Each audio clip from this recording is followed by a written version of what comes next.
Good morning. Good morning. Speaking of hot, no, I'm just playing. I'm glad somebody found that funny. So what I would love for you to do is if you could check into the 1 Million Cups app. I put the link in the comments. So please check in as of right now. Let me see how many people we have checked in. 29. 29 people checked in. That's not enough. I see we need everybody to check in. The reason why we need you to check in, one, the person that's presenting today, they can go back to the app and connect with every last one of you as long as you put in the proper information, your Facebook information or your LinkedIn information in there. Number two, we get credit for all of you great individuals that um, came to the event, and that allows us to get nice little swag to give out to the individuals that are showing up. When we get back in person, all of the individuals that presented will be able to get a nice little 1 Million Cups cup. You will have to come in and pick up that cup, but it's here. So please check in using the app. Also connect with each other using that app. I would also like you to put your information in the comment box so people can just download the comments and grab your information as well. Next slide. 1 Million Cups. So 1 Million Cups is a weekly mastermind group fueled by 1 Million Cups of coffee. Hopefully you guys are drinking your coffee this morning. Those of you that have the 1 Million Cups cup, hopefully you're filling your cupeth with uh, coffee powered by 1 Million Cups. We're in over 160 locations nationally. 163 now. Oh, 163. Yep. Excuse me, 163 locations nationally. And so they are starting at the same time, so 9 o'clock till 10 o'clock throughout the nation. Remember that this organization, we're safe and supportive, inclusive and diverse. Everyone has a voice. No one, no one person dominates the conversation, and please be respectful and considerate. This is a place where you come to get help for your business. Reminder that we are recording, so please make sure that you say nice things because it will be saved in the abyss and it'll come back and haunt you. All right. So please join our community. Not only can you find us on Zoom, but you could also find us on Facebook. We're also on LinkedIn. And I believe we have an Instagram as well.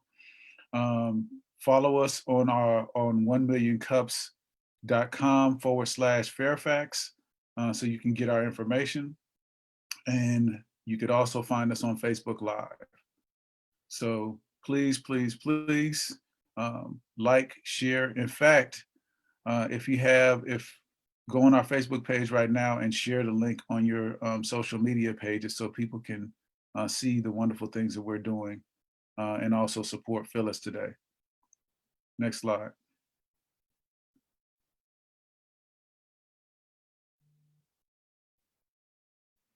So before I talk about our sponsors, I want to talk about the very important group of individuals that make this happen. If you're an organizer, please raise your hand or put something up, some type of reaction up so people will know that you're a 1 Million Cups organizer. Without our organizers, this couldn't happen. We actually meet behind the scenes to make sure that today goes seamlessly. This is not just something that we just pop in on 8:30 in the morning every Wednesday and just make it happen. This takes a lot of coordination between our 1 Million Cups organizers. Thank you so much for all of your hard work. Also, our sponsors. Do we have John Yu here today, this morning? I know he's joining us late, so if you want to speak to Office Evolution, that would be great. So Office Evolution is a co-working space.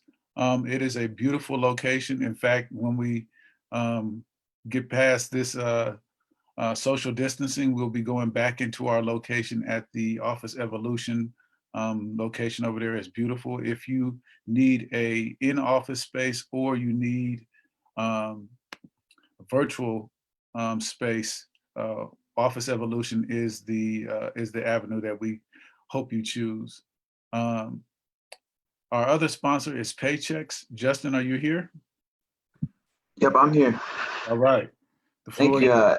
Yeah, so everyone, Paychecks is, if you haven't heard of us before, we are a pretty nationwide payroll and HR and 401k company. I'm your local payroll guy here in the Tysons area. So if you ever have any questions about payroll, HR, 401k, those kinds of things, I can definitely help out. So please feel free to reach out, and I would love to talk with you. Thank you so much, and thank you for being a coffee sponsor.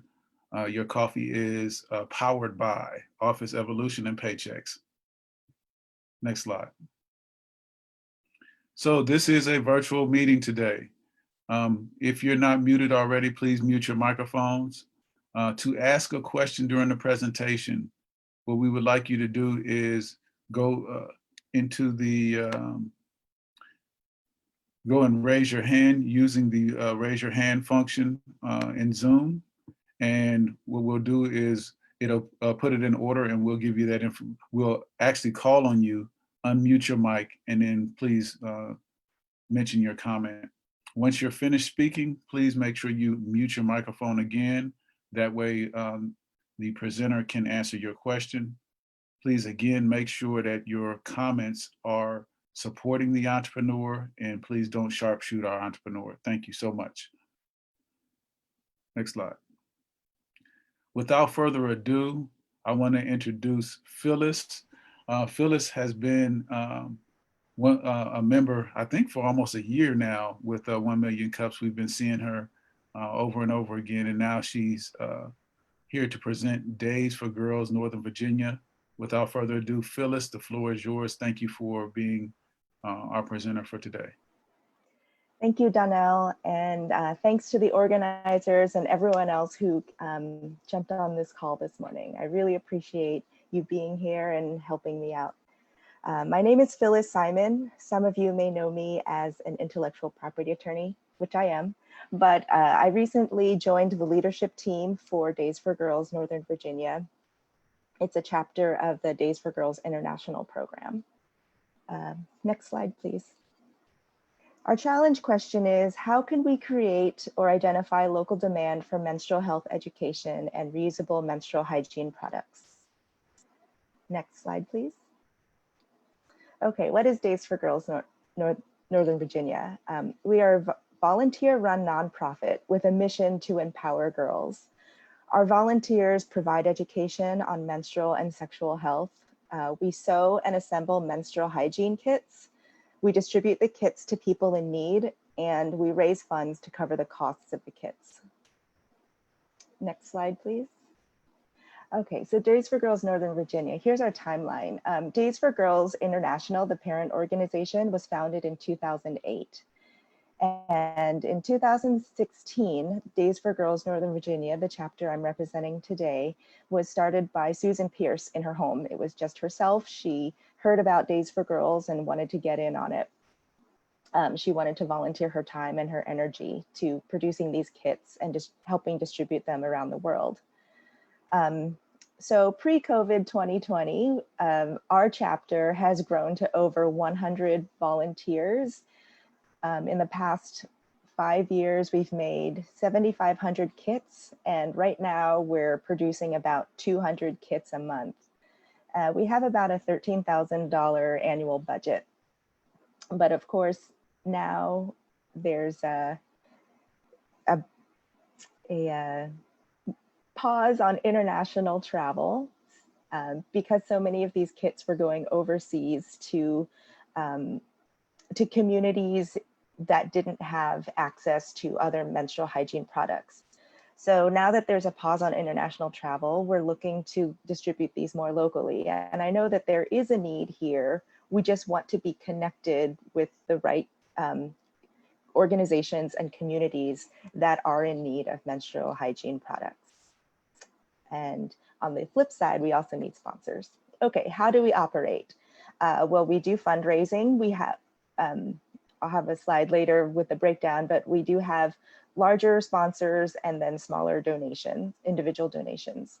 With that money, we purchase fabric to sew components of the kit. We also purchase underwear, soap, and other things that go into the kit, and I'll show you a kit in a minute. Our volunteers cut and sew pads, the reusable pads, and also bags to transport everything in. We have volunteers who assemble all of these components into the finished kit. And then we have volunteers who distribute the kits. And a big part of the distribution is also education. So we don't just hand out the kits, there's also a big educational component to this. Next slide, please. Okay, so right now I'm gonna do a online unboxing of this kit. So this is an example of a kit that we've made. So you can see it's a fabric drawstring bag, and the fabric is, and the bags are sewn by our volunteers. The idea is that these girls can, when these bags are distributed, these girls use these as backpacks.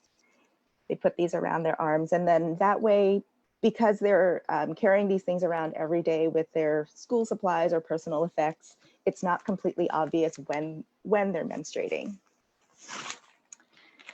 So inside the kit, it's a plastic bag, and there's a card in here that shows you, I don't know if you can see this, how to use the kit, and it's in pictures, so that way there's no language barrier. On the other side is, I don't know if you can see this, but it's a graphic of a typical menstrual cycle. So you start counting on the first day of your period. Generally, you have a couple days of heavy flow, a couple days of light flow, and then down here it shows you the dark spot is the date of ovulation, and so the lighter gray areas are the times when a person is most fertile. So it's just a good way of tracking your menstrual and sexual health. Down here, I don't know, it's really tiny, but it's basically a year-long grid where you can mark when you have your period. And from that, knowing your own cycle, you'll be able to better predict when you're most likely to ovulate. So that's good for family planning purposes. The other main component here is the pads themselves. So each kit has 2 of these waterproof shields. So you can see they're cotton on the front and the back, and then there's a waterproof layer inside. And there's these wings here snapped together around the crotch of your underwear. And then this is the liner. It's a piece of cotton flannel with another piece of cotton flannel sewn to it. And then you fold it into thirds. So in the middle, you have 6 layers of absorption. And then, I don't know if you can see this, but it goes into the pockets here in the shield. So if you have heavy flow, you can include 2 shields. I don't know if you can see that, but there are 2 shields stuffed into this too. So if you have heavy flow, you can manage that too. So each kit comes with 2 of these shields and 8 of the liners, as well as 2 pairs of underwear. Because remember, these are going into communities where generally girls don't have access to anything else. And so we wanted to make sure that they have underwear in order to have something to snap the pads into.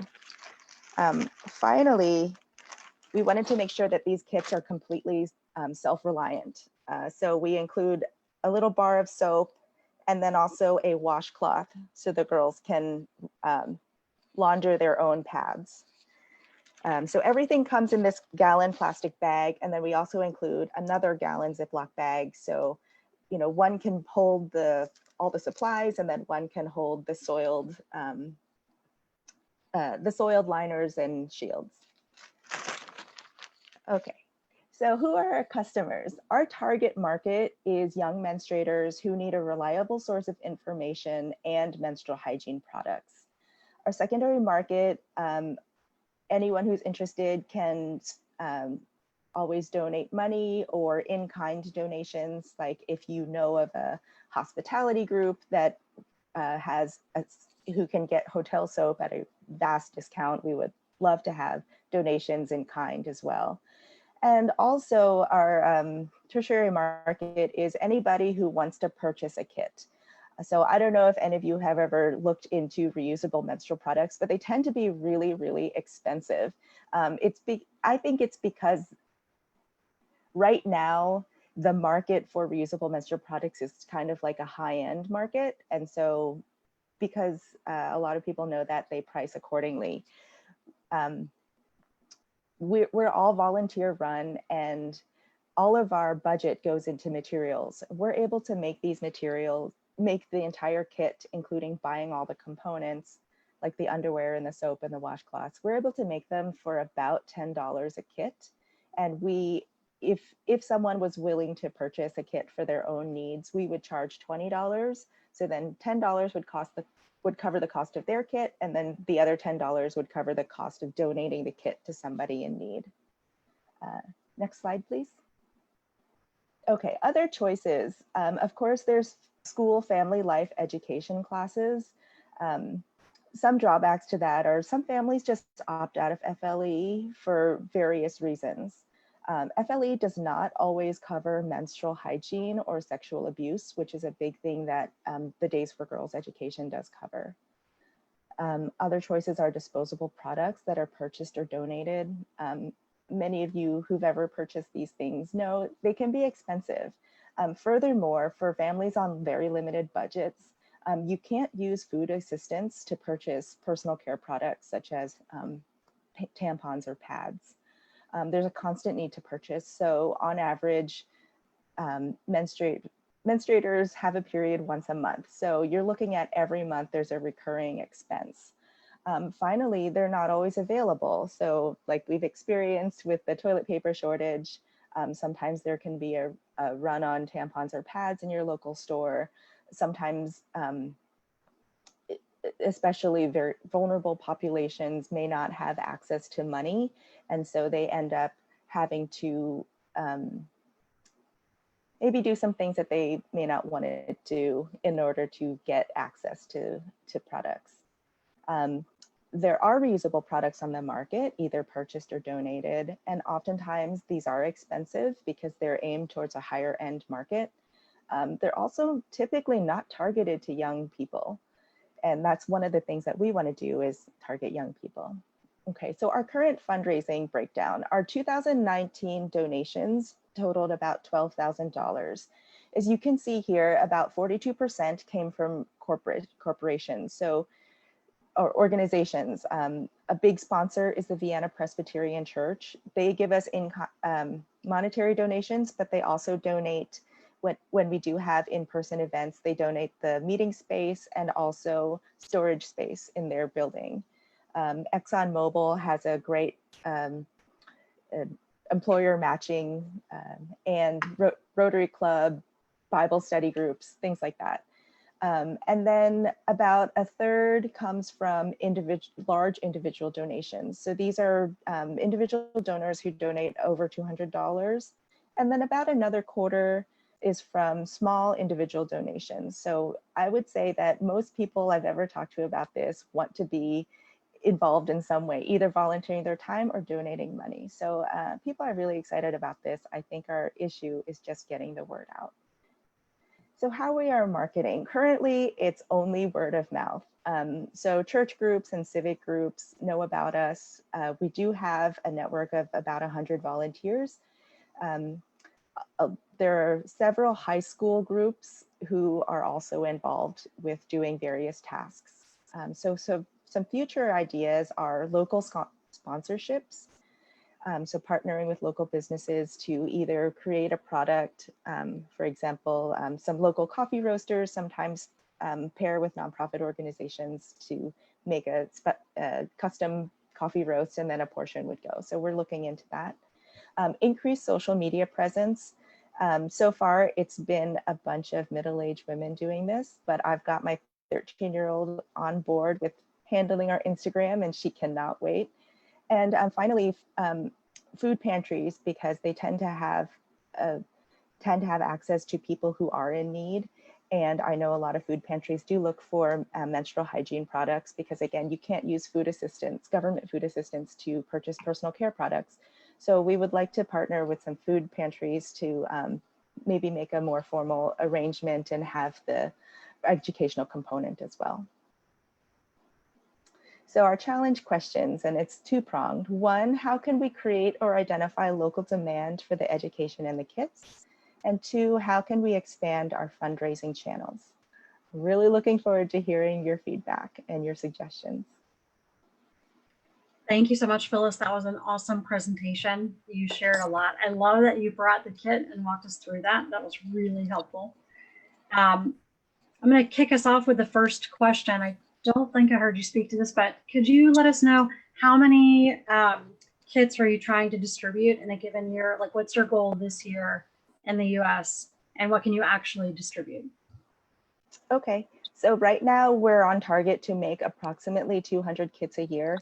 We haven't been meeting in person since February, but we have a group of very active volunteers who shuttle components back and forth between houses. And so we have people who love to sew, we have people who love to fold things, we have people who dye fabric, who cut fabric. So things are going back and forth, but we're making about 200 kits a month. So that's about 1,200 kits a year.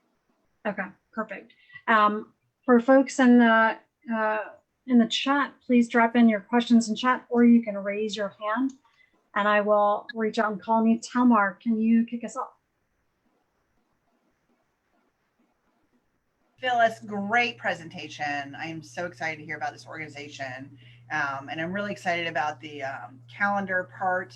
That's an education I really didn't get until I was trying to get pregnant as an adult. So I love that we're getting to the kids younger and teaching them about that stuff. I think it's super helpful. So I love that part of the mission. But my idea, it's not a but, and my idea was, could we go to like recreation centers in certain, areas and create some kind of a presentation opportunity, and then ask or donate kits to be behind, they have like a check-in area in a lot of these places. And the key, I think, for that to be successful would be that you would have to give it a cool name, because you don't want a young girl, especially who might be already embarrassed, is find some cool name for the kit and then just let them, give it out, and you just got to log their name in as many times as somebody wants to come for it. I think that would be really effective. I know that there's a rec center in the Reston area that I think would be a primary place for that.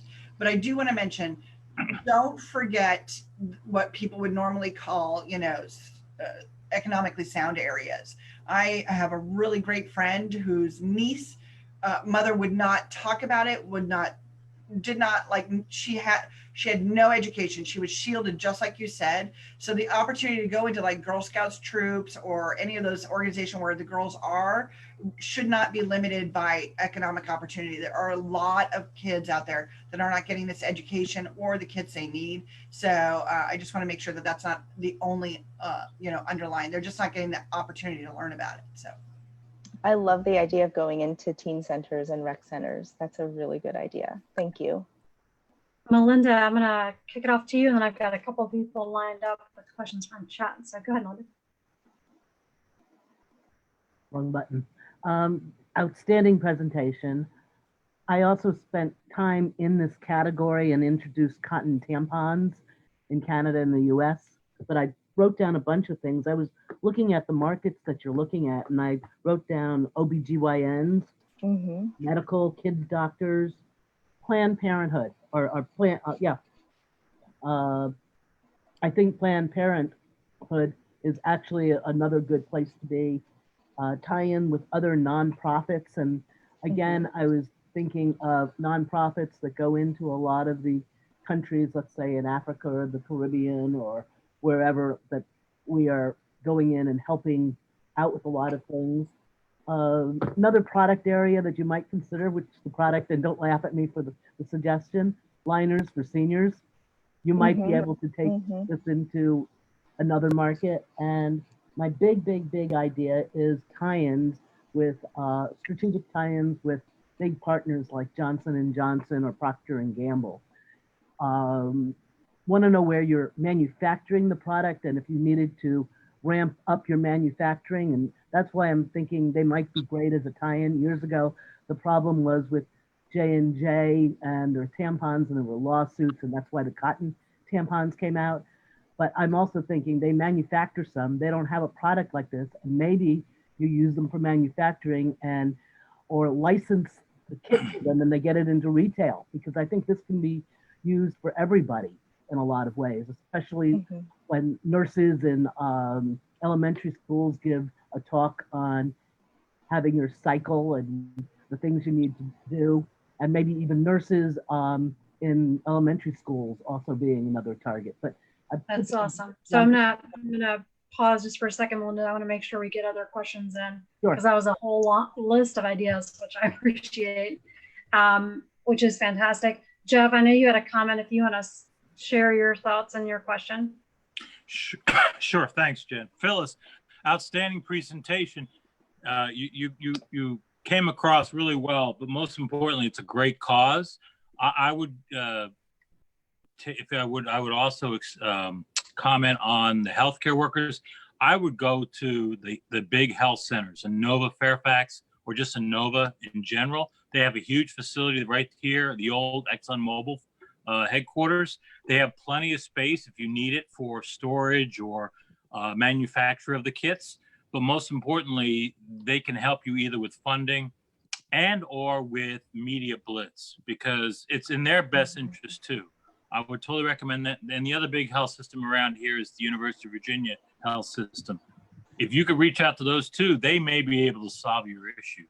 And I put in the chat, the Girl Scouts of America. I think the local Girl Scout troops, my daughter was a member for one, and they're always struggling for content. And you would offer a valuable service to them, as well as reaching out to the local YWCA. There must be one around somewhere here. And they're always focusing on trying to get new content in. If you can help them, that'd be awesome. So those are my suggestions. Thank you. Great subject. Thank you for taking up. As a father of a daughter, trust me, it's tough. And maybe it's not a bad idea to educate dads, because we could use some assistance in that area. How can we help our daughters? Thank you, Jeff. That's awesome. We do have an OBGYN on. Dr. Defoe, you had a question in the comment section. If you don't mind unmuting and sharing your comment.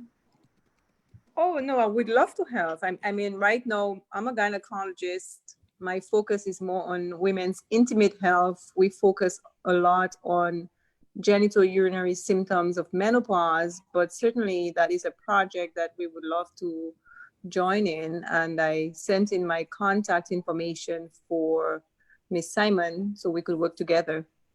Great. Thank you. That sounds wonderful. I will definitely get in touch with you. Great. Thank you so much. Reggie, you had a comment? Oh, yeah, I just, great job, Phyllis. Very, very helpful. I wanted to refer Second Story, which is a shelter for teens and also young adults who are in transition. So okay, that would be perfect. Yeah, I can make a connection there for you. Phyllis, one of the nonprofits I used to sit on the board of is Homestretch. They have a lot of their clients are from other countries that have come here and need housing. Okay. And so there was always a program around education around menstrual health, because there's also a stigma, a negative stigma around it. So one of the nonprofits that works with them is an organization called Bras, which I also know the owner of, and so I'll connect you with them. But any organizations that work with homeless clients, communities, centers, which I've seen several suggestions in the chat. So I definitely think that's clearly one segment to outline. Laprelle, you had a comment, question?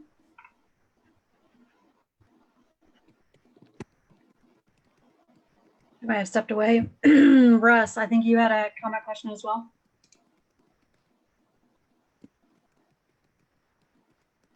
All right, Monique. Yeah, I was just mentioning in Vienna, there's the Cho Center.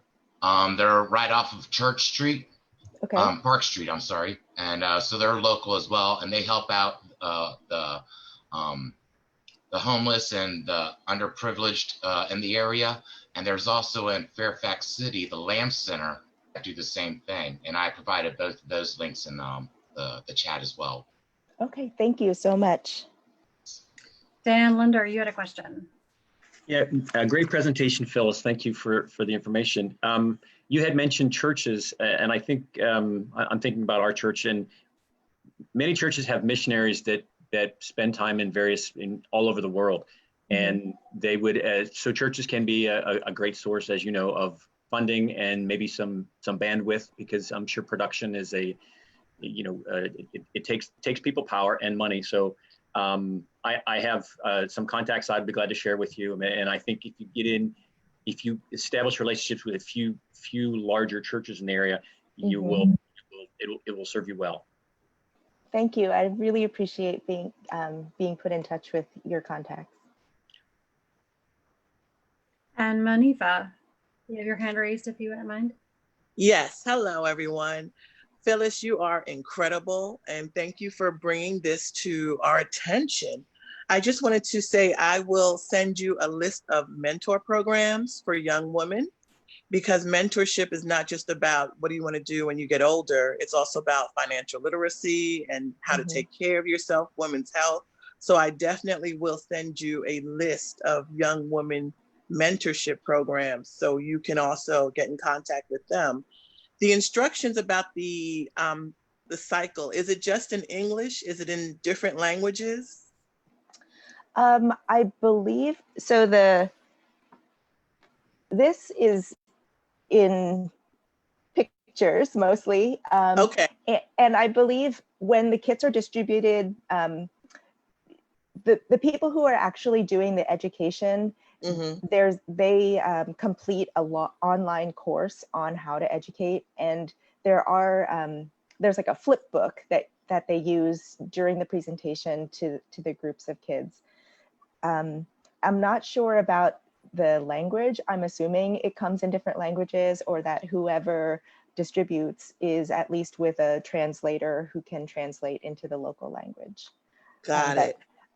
I only have the English language version, yes, but I can look into see if there are other languages for the actual flipbook material. Okay. And my last thing is that I will also send you information for, it's called the Honey Pot. And they are new on the scene with products for women, and they are sold in Target, but they're doing a lot of things in the community. Okay. So I will send that to you. Thank you so much, Phyllis.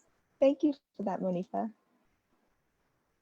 Thank you, Manifa. That was awesome. Really, really helpful. John Rutenberg, I see you joined us. If you wanted to ask your question from earlier, that would be awesome. Sure. I wanted to focus on the fundraising side. I also put the name of the United Planning Organization in DC as a potential target where I can make an introduction.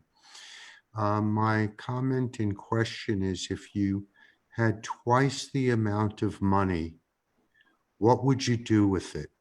And not that you have to answer now necessarily, Phyllis, but if you were creating a pitch to go out to raise money, donors want to know what their money is going to be spent on.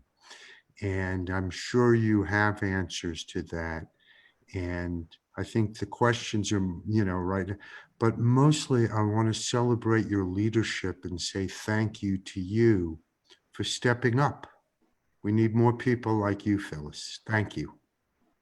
Thanks, John. I appreciate that. And that's a really good question for us to think about. What would we do if we had our budget doubled? Thank you. You bet. And Mayusha. Hi. Yes. Great project. I have a daughter as well. So we also have a sewing program at our school, and it's part of our leadership program to do some community outreach projects. That's their 7th level. And we would love to get our students involved, especially the ones who are doing sewing. How do we do that? How do we do that? let's connect afterwards and I can explain all the different steps, and you can decide what level of what level of sewing your students are comfortable with. But Okay. yeah, we do a lot of projects with high school groups where we'll give them one task and they'll do like 100 or 200 pieces of just that task and then pass it on to the next step. So there's a lot of work that can be done like that. So Yeah, I'd love to sounds connect. great. All right, thanks. Phyllis, there are a lot of schools in the area who require community service hours. So Mhm. the way you were just explaining it as far as helping in certain ways, but maybe not the sewing, but maybe putting kits together would be an awesome way. Have you tried that? Yes, we do have. So we have no shortage of volunteers. We always welcome more volunteers, but we have, there are a lot of Girl Scout troops that are involved, and students who need community service hours. We sign a lot of those papers too. So we do have, I mean, people are really excited about this because it's going to a good cause, and then it's also fun because you're, you know, when we were having in-person events, it was once a month and you just spend a couple of hours just doing crafty stuff with other people. So it's really a fun time. I don't know if Laprelle has joined us back, but Reggie, go ahead. You have your hand raised. Yes, I had an idea. So the organization is called Days for Girls, right? So one idea is that you have like a day for girls. And so it's really a day to call attention to like this issue and issues related to it. Okay. And I love it. you make it like an event, like this is Day for Girls, and we just kind of take that day over, and maybe you do some kind of virtual event, in this environment, but really kind of own that name and own your mission as an organization. And then along those lines would be to sponsor some kind of contest or something that like there's a it would be a student that could be like the Days for Girls, spokes girl or something like that. Like where, there's a, maybe they write an essay or you're just trying to highlight young women in the community that embody the ideals of your organization and everything that you're trying to be about, as far as shining light on something that people have maybe traditionally been unwilling to talk about, empowering young women, showing them what can be possible when they, work together, all your values and ideals.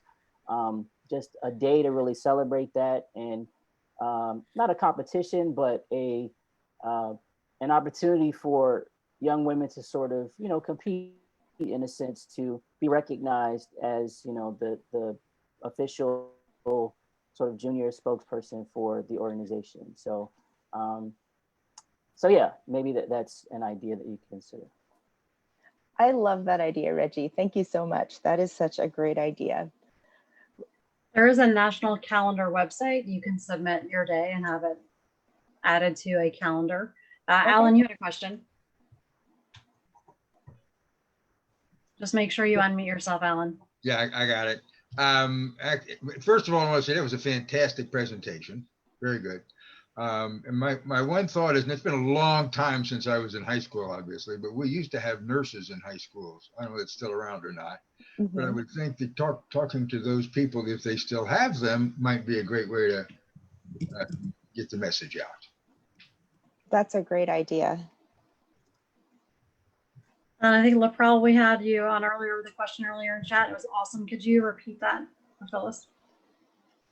So I'm glad that Reggie went prior to me going, because it was pretty much the same thing. He touched on the virtual events, so I was asking, do you use Eventbrite or Meetup to bring more attention to it? Zoom is popular. Eventbrite is really, really big. And Meetup is also really, really big as well. That's a great idea. Thank you, Laprelle. Phyllis, do you do events on a regular basis virtually, like education events that can be open to the public where people could buy tickets as part of fundraisers or have sponsors or things like that? So we have not had any virtual events. The only real event we've had thus far is the leadership team got together and assembled a bunch of kits, because right now it's all piecemeal. So we have a couple of volunteer coordinators whose homes serve as staging points where volunteers can pick up and drop off different assignments.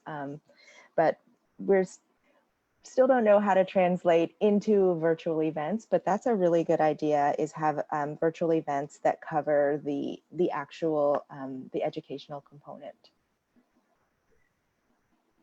I think sometimes having panels where maybe you bring in people from shelters, from community centers, from churches, and then, you know, someone from Days for Girls, where it's all a discussion about awareness, education, teen health, but maybe pick a different topic every other month, every month. But that could be something where, you know, a way to raise money as well. I know Deb Cohen had to drop off because there's construction going on right in here, so it's really loud. But she had a thought as well, which is identify some way to reach out to people who were selling and making masks, who already have equipment, who are already open to that idea.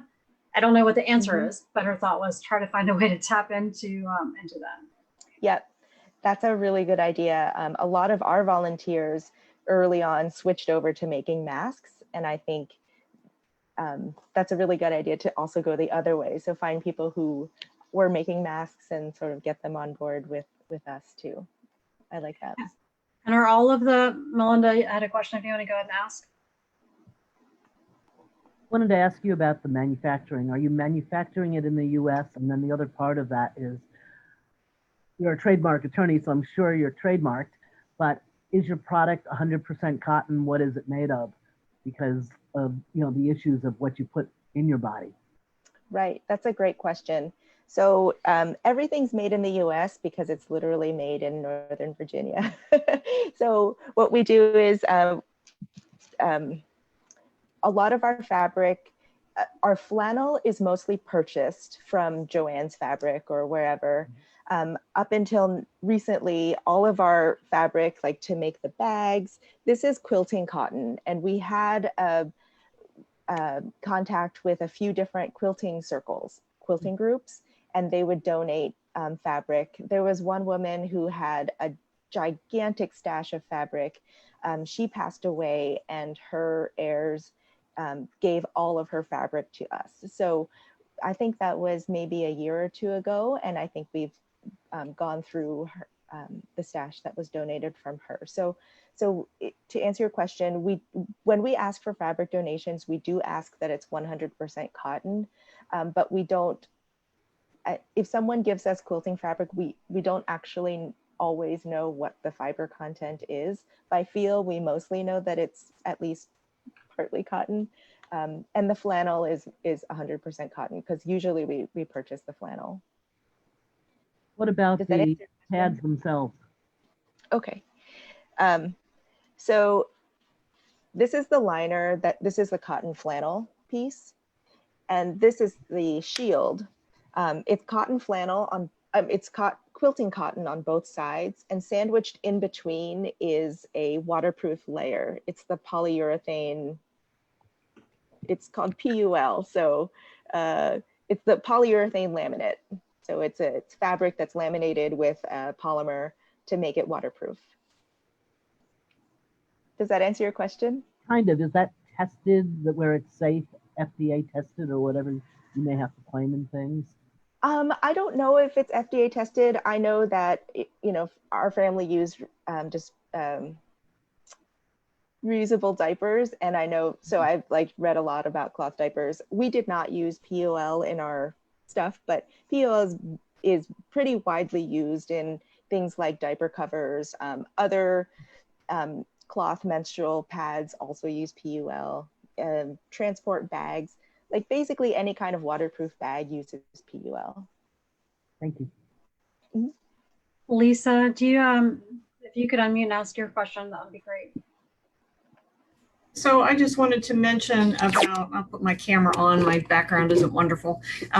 Just wanted to mention that possibly like professional organizers, they are banded together and have organizations and groups.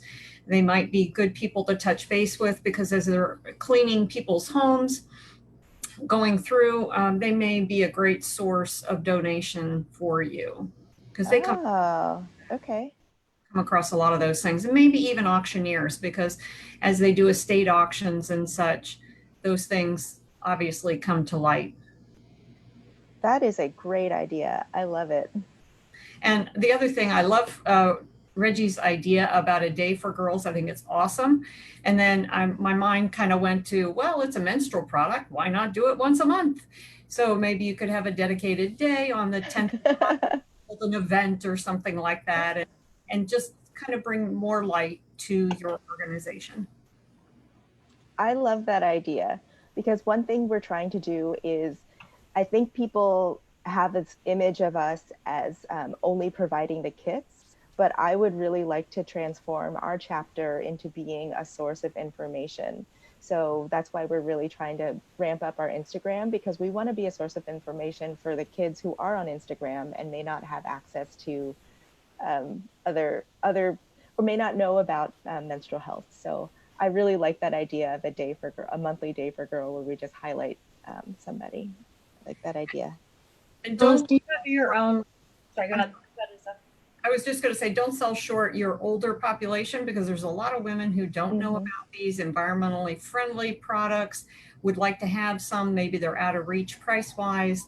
And I think it would suit many different age ranges, not just your younger population. But great job. Thank you. Yeah, one of our partner, one of our local distribution routes that's fairly new to us is we're partnering with the Peace Club at Gonzaga High School in DC and distributing kits to people who are experiencing homelessness in certain areas of DC. So we've distributed a few kits there, and I think that they've been pretty well received. Phyllis, as a chapter, do you have your own website, or do you have to use only the national sort of parent website? We do have our own website. It's let me see. We don't have our own domain name, but we do have a site, and I put it up at the top of the chat, but let me paste it down again at the bottom. And then Tony, if you want to ask your question while Phyllis does that. Unmute, Tony.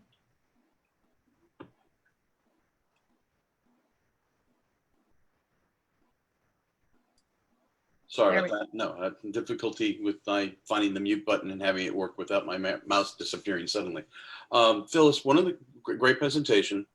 Very happy it's gone so well. My question is, and I didn't hear any mention of this, and I thought about this when you and I were talking last week. Have you approached corporate sponsors or corporations who have parallel interest in the same people that you are delivering the products to the same age group or the same women's group? Because a lot of times if you've approached them, you can include something from them in the package, and they might cover the entire cost of the package for you in exchange for having something like that in there. And there are a lot of companies that want to market to young women, even if they are, in situations where, they're not well off. I don't know the right word for it, but in the women that the young girls who you're delivering this to, and the women you're delivering this to, there are a lot of companies that want to get their attention, to want to get them involved, whether it be a government entity or some other organization. Have you done anything like that yet? No, but I really like that idea.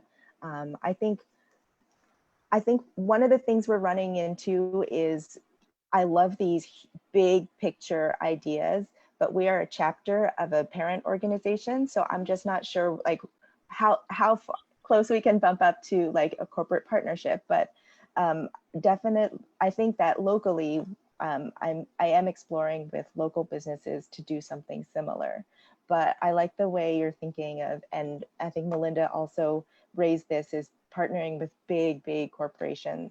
Well, you don't necessarily have to partner with a big corporation. For instance, there are a lot of companies that do business overseas, but also businesses that, you know, service and help different states. And if you're delivering to a particular state, they might be interested in participating with you because they need to do, you know, corporate responsibility as well, and social responsibility initiatives. And something like this is something that really would look well, you know, good for them and give them a little bit of, you know, what's the right word? Notoriety in this particular state that they're trying to win bids in. I like that. Yep. That's a really good And there are a idea. lot of companies, government contracting firms in Northern Virginia that are doing just that, servicing other states. And I can introduce you to a few people who are trying to do business development with them and see if they'd be interested in talking to you. Okay, thank you. I really appreciate that. All right. I'll try to remute myself. Phyllis, one other thought would be to look at the grant application process for CF Nova, the Community Foundation of Northern Virginia. Okay. I would also introduce you to Sari, who works there. There's like 400 nonprofits that CF Nova has worked with at some point, and they can also help make introductions for partnerships as well. Thank you. And That'd be also wonderful. potentially recipients. Yep, absolutely. Donnell, do you want to ask your famous question before we move on? Absolutely, absolutely. So Phyllis, number one, amazing presentation. I was educated the entire time. This is a topic that's foreign to me, so I learned a lot today, and thank you for, I was actually blown away by the level of feedback today. I think today's feedback was the best feedback that I've ever seen from a presentation. So thank you again for presenting. Now on to my question. So what can our 1 Million Cups community do for you? Well, thank you, Donnell. Tony did tell me that there was going to be a fire hose of information, and this has far exceeded any expectation of fire hose of information. Thank you so much for all of your feedback. I really appreciate if people could follow up and make some connections for us, that would be wonderful. And thank you for, I'm gonna need to save this chat because it is just a fountain of information. Thank you so much. I'm dropping in the contact info for you so people can reach out. That would be awesome. So your preferred email, and of course, as you mentioned, you have the link to the website as well. I would recommend getting a website built, even if it's just a page, so you have some more flexibility on doing events and things like that. And I always share this, but an advisory board, you might get some people here to have an advisory board to help your chapter grow. That would be awesome. Fantastic presentation. Another thing attendees you can do is share the video from our Facebook page when you get a chance. That is really helpful, and it can get us thousands of extra views. So please, please help us with that. Tony, if you want to move on to the next slide. So our next week's presenter is GTP, their audiovisual company. Please come ready to share feedback and insights and ideas. We're very excited to have them attend. And then we have booked out a fair amount of presenters. You want to go to the next slide? So for the next 2 weeks, we're good. However, we need more applications. So for folks who are attending, we have actually had a lot of people in this group present, from Reggie to Talmar to me, Dan, and many others. So please, if you are interested in presenting, please apply, even if it's a question about marketing campaigns, segmentation, messaging. All of that is fair game right now. If you're trying to pivot, please spread the word and get business owners to apply. We would really love that. So we do need your help. The volunteers are a big part of 1 Million Cups, making sure it works. It's not a ton of time. It's a 30-minute phone call Monday mornings, this meeting, running this, and then a little bit of work outside of that. If you're interested in being an organizer, please send us a note, drop it in chat, or email any of us, Donnell, John, myself, Tony. If you're not sure and you just want to try it, you can try it. You don't have to sign up and commit fully, and completely. If you want to be a sponsor, coffee sponsor, you can do that. Just let John know. There are a lot of ways to be involved and give back. So please, if you're interested in applying, I see we've got a couple of people interested. Please reach out. We'll make sure we get you the application as well. It's nice and short and not too complicated.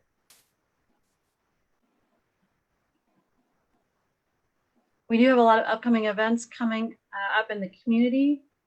If anybody wants to speak to these specifically, Russ, I don't know if these are from you, but if you want to chime in, that would be great. Yeah. So tomorrow is Thirsty Thursday, hosted by the Central Fairfax Chamber of Commerce from 4:30 to 5:15. The topic is how certain expressions keep holding you back at work. Like don't reinvent the wheel. We're going through a paradigm shift.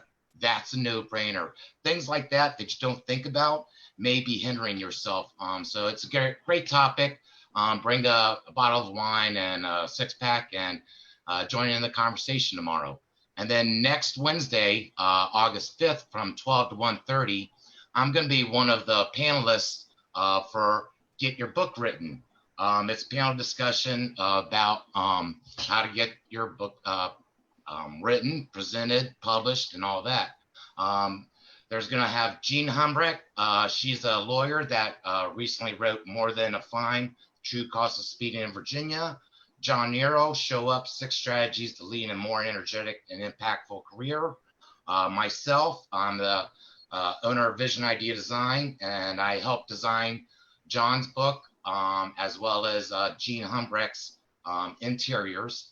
And then Richard Lucy, he's the editor of John's book, Captain Red, Pen Proofing and Editing. And we're all going to be discussing the various aspects of publishing and how to go about through it. And that's next Wednesday from 12 to 1:30. And all these events can be found on the Central Fairfax Chamber of Commerce website, cfcc.org. So if you have any questions, just send me an email, send me a quick message. I'll be glad to answer your questions. Thanks. And I'll interject real quick about Misty Burmeister's event that you see at the bottom of the list. When I invited her the other day to this event today and told her about it, she laughed because she said, well, I'm doing an event about giving great feedback, which is what we do here. So she unfortunately texted me as we got started saying that she had a call come up and couldn't join. But next week it's a free event. And if you don't know who Misty Burmeister is, she's wonderful. I've known her for about 10 years. Lots of energy, great, brilliant ideas. And if you're an entrepreneur and just want to hear, have an hour and learn something new, it's a great experience. So I recommend it. And if you need more information about it, by all means, let me know and I'll forward you the link to register or introduce you to Misty directly. Awesome. Thank you, Tony. I think that is it for today. Fantastic job, Phyllis. We're so glad you presented. Thank you for taking the time to do that and sharing everything with us. There were a lot of recommendations in chat and ideas and thoughts. So thank you to everybody who attended for chiming in, engaging. That was awesome. Really, really appreciated. So Phyllis, that means in a couple of months, we would love for you to come back and share what you put in place and how things are working. So have a fantastic week, everyone. Be safe, and we will see you next Wednesday. Thank you. Y'all come back now, you hear?